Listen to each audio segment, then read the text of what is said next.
Next part একটু important, তো একটা স্ট্যান্জা, তারপরে আমরা চলে যাব হচ্ছে বনবিহারীর মায়ের কথায়। সুধী পাঠক, আপনি ইতিমধ্যেই লক্ষ্য করেছেন বনবিহারীর জায়গায় কোথা থেকে উড়ে এসে জনৈকে আমি বেশ কয়েকবার জুড়ে বসেছে। না না, ভুল হয়নি, অনিচ্ছাকৃতও নয়, বসতর্কতা। আমি মাঝে মাঝে এসে পড়েছে তার নিজের গরজেই। আপাত দৃষ্টিতে আমি এবং বনবিহারী একই ব্যক্তি মনে হলেও রচনার একেবারে প্রথমেই কি বলে নেওয়া হয়নি বনবিহারী ও আমি এক লোক না? তা না হলে আর প্রাণ বনবিহারীর হাত দিয়ে প্রতিভাকে চিঠি পাঠাচ্ছে কি করে? ঠিকই ঠিকই যে আমি ও সে একই দিনে এবং অদ্বিতীয় মুহূর্তে এই গ্রহে এসে নামি, এবং আমাদের মাতৃগর্ভও একই। আমাদের দুজনেরই জন্ম মাতৃগর্ভের অন্ধকার অভ্যন্তরে, একই পরমাণু বিস্ফোরণের ক্ষণে। বস্তুত আমাদের পিতাও এক, কেবল পিতৃ পরিচিতি আলাদা। এবার সেই ঘটনায় ঢুকছে, পিতৃ পরিচিতি আলাদা ব্যাপারটা কি? Complex, little bit complex thing, not little bit, very complex thing. বোঝা যাবে আস্তে আস্তে ব্যাপারটা। আমারও পুরোটা ক্লিয়ার না এখনো, যাই হোক অ্যাকচুয়ালি কবিতা পুরোপুরি ক্লিয়ার হলে আর সার্থকতা কি থাকলো। যাই হোক, লেটস কন্টিনিউ।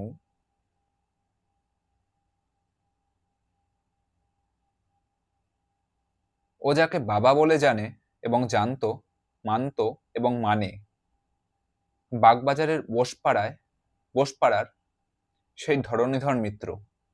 আমি জানি আমার মা জানতেন, আর বনবিহারী জানে না যে আমরা তার সন্তান নই। বিন্ধ্যাঞ্চলের পরম পূজ্য যোগীরাজ ভোলা বাবা আশ্রমের অবদান, পার্সেল যোগে প্রাপ্ত শিলাজ্যোতু নামের অতিবর্ধকের কারণে ব্র্যাকেটে বিন্ধ্য পর্বতমালার অজানা অভ্যন্তরে অজ্ঞাত শিবলিঙ্গাকার প্রস্তরখণ্ড নিঃসৃত ঘাম বা মধু সহযোগে ক্রিয়ার অর্ধপ্রহর পূর্বে সেব্য। সহবাসপটুতা অক্ষুণ্ণ থাকা সত্ত্বেও ধরণীধরের বীর্যে কোনো নারীর গর্ভেই ডিম্বাণু উপ্ত হবার সম্ভাবনা ছিল না। অথচ এই প্রতিবন্ধের কথা তিনি জানতেন না। তিনি শুধু জানতেন তার স্ত্রী শতরূপার গর্ভসঞ্চার হতে দেরি হচ্ছে। গর্ভধান সংক্রান্ত অক্ষমতার জন্যই এবং তাকে বাজা বলে ঘোষণা করার উদ্যোগ নেওয়া হচ্ছে দেখেই সম্ভবত আমাদের মাতা পুরাণকথিত নিয়োগ প্রথায় বিশ্বাসী হয়ে ওঠেন ও দাম্পত্য বিশ্বস্ততার চৌকাঠ ডিঙিয়ে নিজের স্বাস্থ্য ও সুস্থতার পরীক্ষার স্বাধীন সিদ্ধান্ত গ্রহণ করেন। বাকি ছিল শুধু উপযুক্ত সময় ও নির্ভুল সুযোগের অপেক্ষা।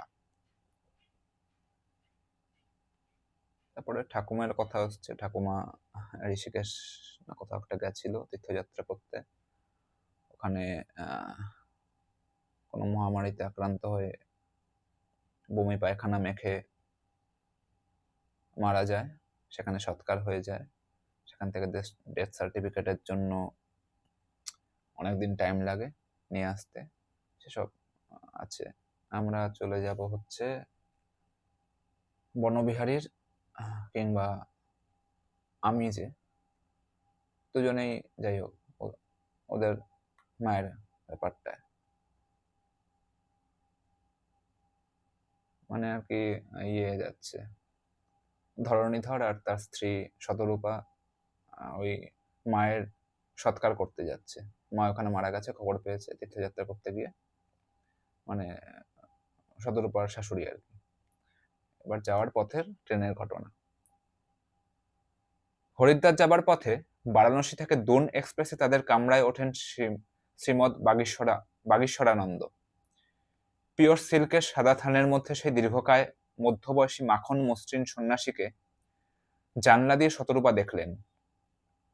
মহারাজ কি জয় হো, ধ্বনি তুলে শিষ্যরা তাকে প্রণাম করছে। কামরায় উনি এসে দাঁড়ালেন কিনা ওদের খুপড়ির সামনে, এবং কুশাসন পেতে বসলেন কিনা ওদেরই সামনের একতলার বাংটিতে।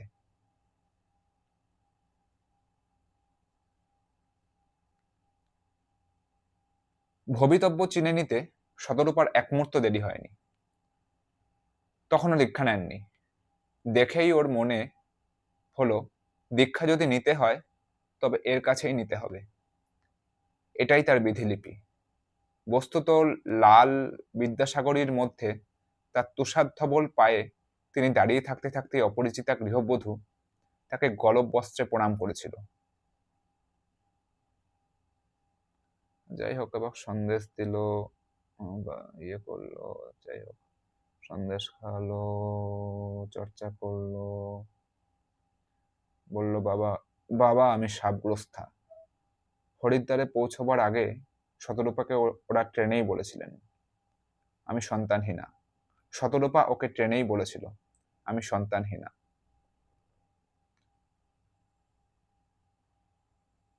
এবার হরিহর আর ধরণীধর আর শতরূপা গিয়ে ধরণীধর ডেথ সার্টিফিকেট জোগাড় করার কাজে লেগে গেল। টাইম লাগলো, ওখানে ব্যস্ত হয়ে গেল। আর এদিকে শতরূপা আর ওই বাবা ইয়ে করলো আর কি। যাই হোক, বোঝা যাবে আস্তে আস্তে। হ্যাঁ, এবার হচ্ছে ক্লাইম্যাক্স বলা চলে, মানে শতরূপার জীবনের ক্লাইম্যাক্স। কনক হলে গুরুদেবের শয়নকক্ষের সঙ্গে লাগোয়া ঘরটি ওদের দেওয়া হয়েছিল, যা শুধু বিশেষ অতিথিরাই পেয়ে থাকে।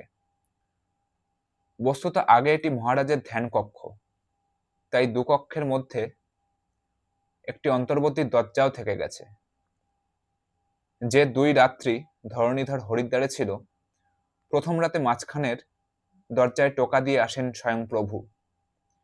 দ্বিতীয় রাতে খিল খুলে অভিসারে যান শতরূপা নিজে। যাবার কথা ছিল না, প্রভু ডাকেননি। মোট 3 বারের ঠিক কোনটিতে গর্ভে এসেছিল বনবিহারী গভীরভাবে পরে ভেবে দেখেছিলেন আমাদের গর্ভধারিণী, মানে শতরূপা।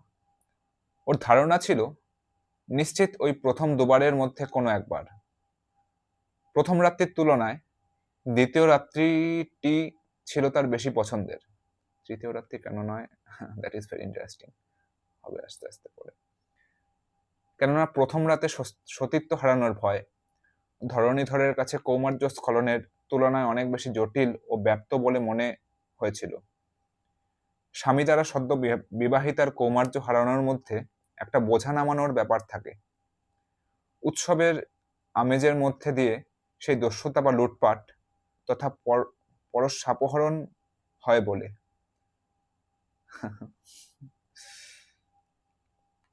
বুকের পাটা লাগে সব লিখতে। স্বামী দ্বারা সদ্য বিবাহিতার কৌমার্য হারানোর মধ্যে একটা বোঝা নামানোর ব্যাপার থাকে।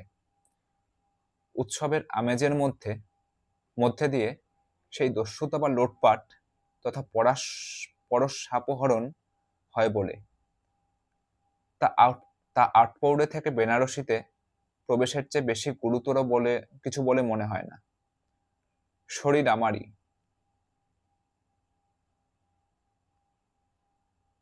কিন্তু এ তো আমি স্বেচ্ছায় উপহার দিচ্ছি। আমি একে যা দেব অন্তত ততটা ফেরত পাবো। এতর দ্বারা আমি পাপ, সন্ততিক্রমে এক জীবন নিরাপত্তা, সামাজিক, পরিবার এবং এমনকি ব্যক্তিগত। কিন্তু কার্যত দেখা গেল তা নয়। সন্তান ধারণ না করার স্বাধীনতা তার শরীরে নেই। পরিবারের বংশধর সৃষ্টির মধ্যে দিয়ে সমাজের প্রবাহ অব্যাহত রাখতে তার নারী শরীর অতি পরাধীনভাবে দায়বদ্ধ। শতরূপা দেখলেন। এবার একটু সেক্সুয়াল বর্ণনা কিছু আছে, মানে ইন্টারেস্টিং তো বটেই, বাট ঠিক আছে, পড়া যাক একটুখানি, কিছুটা পড়া যাক, তারপরে ডাইরেক্ট তৃতীয় রাতের ঘটনায় যাওয়া যাবে জাম্প করে। কেন তৃতীয় রাতকে বলছে যে ফার্স্ট দুটো রাতের মধ্যেই গর্ভসঞ্চার হচ্ছে মনে করছে, মানে মনে করতে চাইছে বেসিক্যালি। কমপ্লেক্স মনস্তত্ত্ব বেসিক্যালি। যাই হোক, প্রভুর সঙ্গে প্রথম রাতে শতরূপা আরও দেখলেন ফুলশয্যার রাতে জেনে শুনে কৌমার্য হারাতে গিয়ে তিনি এতটা অপ্রস্তুত ছিলেন না। সন্ন্যাসীর কুশলী ঠোঁটের অগ্রভাগ যখন তার জিহ্বাগ্র নিয়ে খেলা শুরু করল, নিজের জিহ্বাকে তার জিভের তুলোর প্যাট ছাড়া আর কিছুই মনে হলো না। সন্ন্যাসী বললেন তাকে, সে যেন তার শরীর কণামাত্র নিজের জন্য না রাখে, তাহলে তার উদ্দেশ্য সফল হবে না। জ্যামুক্ত স্বাধীন তীরই শুধু লক্ষ্যে পৌঁছতে পারে। শতরূপা মাঝে মাঝে বিষম রেগেও যাচ্ছিলেন নিজের ওপর। ন্যাকা, কচি খোঁকি, কুমারী নাকি? গত 7 বছরে বিবাহিত হতে হতে শেষ কবে যে কুমারী ছিলিস সে তো তোর মনেই নেই। তবে এমন ম্যাদা মেরে পড়ে আছিস কেন লো ঢঙি? তবে এমন ম্যাদা মেরে পড়ে আছিস কেন লো ঢঙি? পরবর্তী সুযোগ এলো 3 দিনের মাথায়।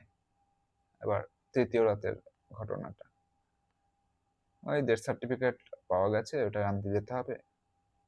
ওই স্বামী গেছে, এবার সেদিন রাতে ফাঁকা। বেসিক্যালি দুপুরের ঘটনা বলেছে এটা। হ্যাঁ, দুপুরে অলিভ অয়েল মাখছিল হচ্ছে বাবা, সেখানে গিয়ে যেতে ঘরে এটা এই ঘটনা আর কি। যাই হোক,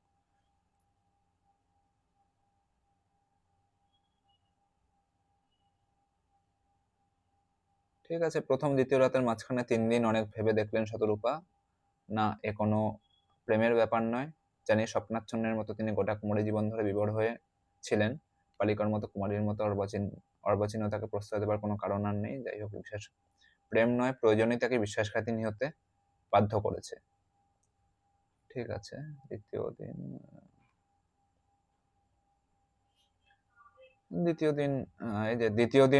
দ্বিতীয় দিন রাত্রের শেষ প্রহরে তিনি নিজের হাতে নিঃশব্দে খিল খুলে প্রভুর শয়নকক্ষে গেলেন। আজ কোনো দ্বিধা নেই, সংকোচ নেই। আজ বিছানাটি অনেক বড় আর উষ্ণ আর নমনীয় লাগলো। আজ সতীত্ব হারানোর সঙ্গে স্বেচ্ছায় কৌমার্য উপঢৌকনের খুব একটা তফাৎ আর রইল না। বাগীশ্বর ঝাঁ, ওরা বিহারী ব্রাহ্মণ, যখন ও তর্কাতীত অবোধ স্তনবৃন্তে ঠোঁট রাখলেন, বাগীশ্বর ঝাঁ যখন ওর যুক্তি তর্কাতীত অবোধ স্তনবৃন্তে ঠোঁট রাখলেন, মনে হলো যেন প্রথম স্তন্যদান করছেন অবশ্যম্ভাবী আত্মজকে। বাগীশ্বর সেভাবেই ব্যবহার করেছিলেন বৃন্ত দুটিকে। দুধে ভরে গেল তার প্রথমে মাথা, তারপরে সর্বাঙ্গ, সবশেষে অপথ্যপথ। গর্বে ফুলে উঠল তার শরীর।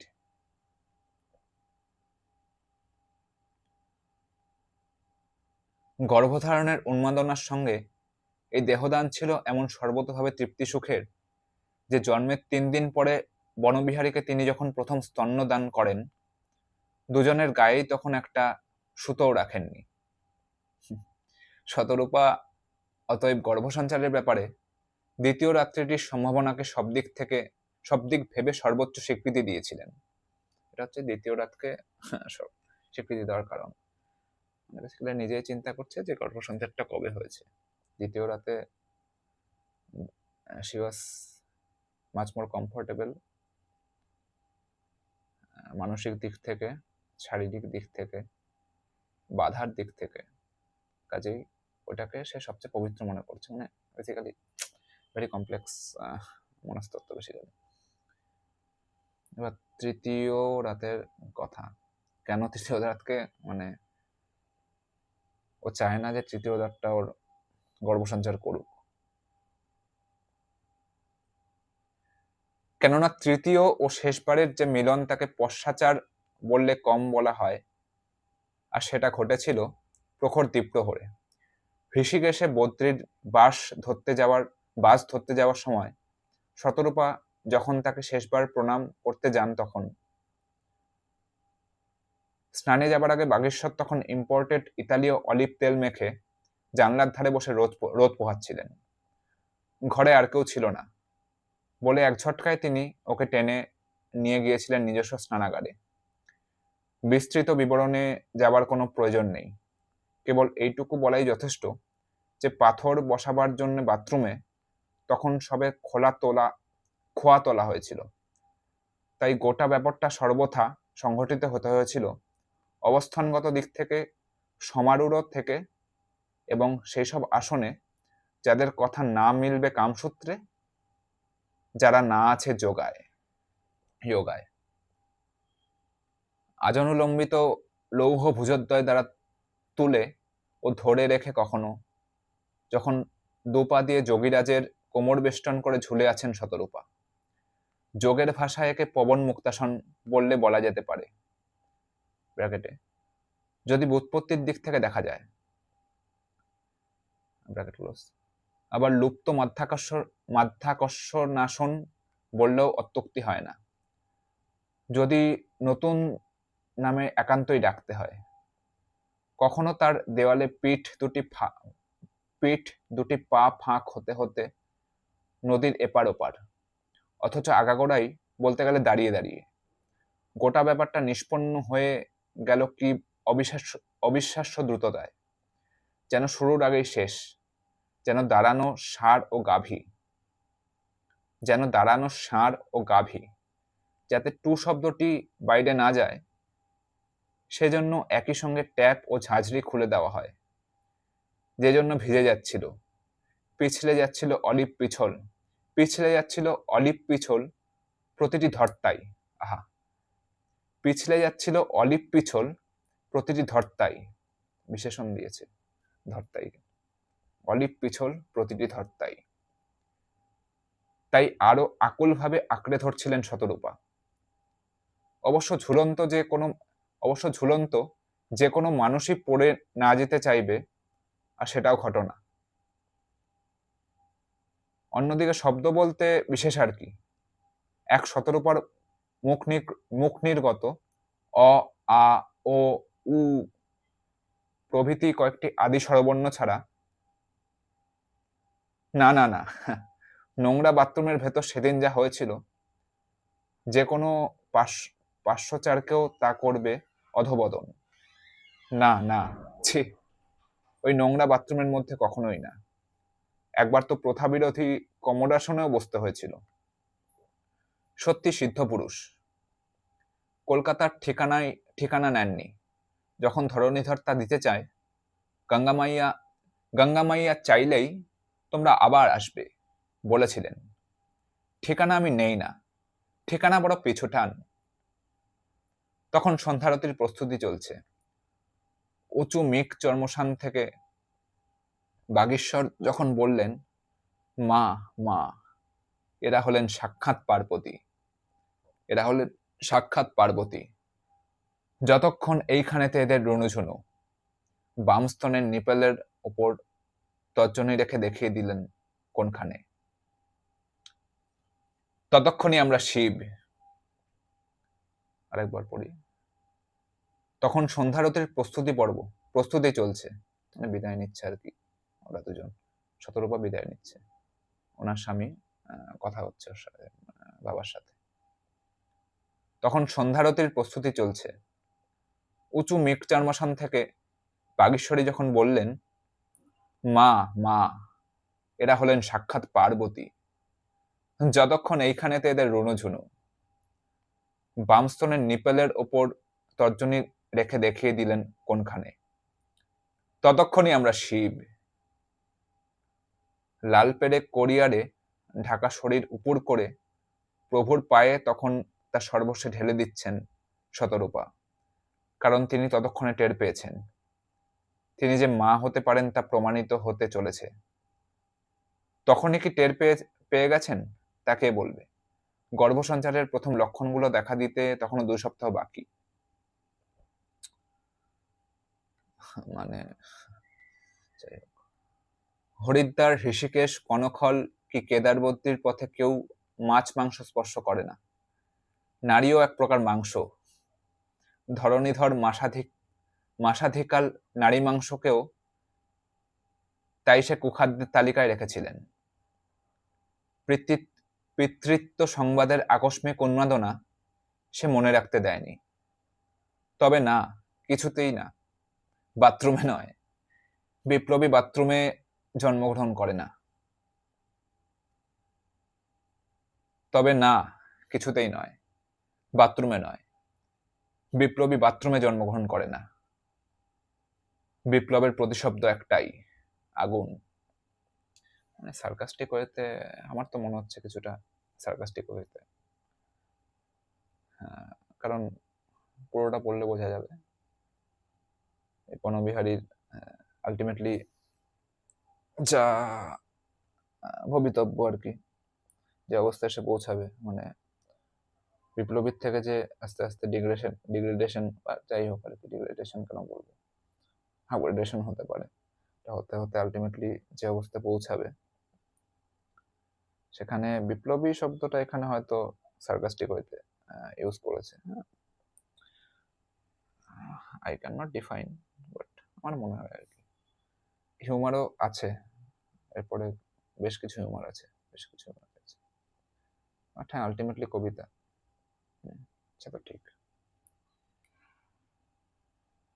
পড়া যায় বেশ অন্যরকমের এক্সপিরিয়েন্স।